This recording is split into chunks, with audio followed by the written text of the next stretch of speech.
Social മീഡിയയിൽ വരുന്ന വീഡിയോസും ആഡ്സും മറ്റും കണ്ട് റോസ്മേരി വാട്ടറോ അല്ലെങ്കിൽ റോസ്മേരി ഓയിലോ ഉപയോഗിക്കുന്നവരാണോ നിങ്ങൾ ഉപയോഗിക്കുന്നത് ശരിയായ രീതിയിലാണോ?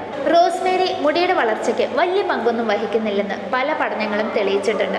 എന്നാൽ ഇന്ന് വ്യാപകമായി ഇത് ഉപയോഗിക്കുകയും പലരിലും നല്ല റിസൾട്ട്സ് കാണുന്നുമുണ്ട്. റോസ്മേരിയുടെ ചെടിയിൽ അടങ്ങിയിരിക്കുന്ന ചില ആൽക്കലോയിഡ്സ് ആണ് ഈ മുടിയുടെ വളർച്ചയ്ക്കും ഇതിലുണ്ടാകുന്ന ആ ഫ്രാഗ്രൻസിനുമെല്ലാം പ്രധാന കാരണമാകുന്നത്.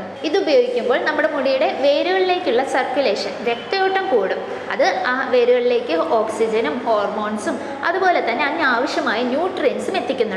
ഈ സർക്കുലേഷനാണ് റോസ്മേരി ഉപയോഗിക്കുമ്പോൾ മുടിയുടെ വളർച്ച കൂടുന്നതിന് പ്രധാന പങ്ക് വഹിക്കുന്നത്. ഇനി നിങ്ങൾ റോസ്മേരി ഉപയോഗിക്കുന്ന രീതി ശരിയാണോ? പ്രധാനമായും ശ്രദ്ധിക്കേണ്ടത് ഇത് പുരട്ടേണ്ടത് തലയോട്ടിയിലാണ്, ഒരിക്കലും മുടിയിലല്ല. ഒരു 1-2 മാസത്തോളം ഇത് ഡെയിലി ഉപയോഗിക്കുക.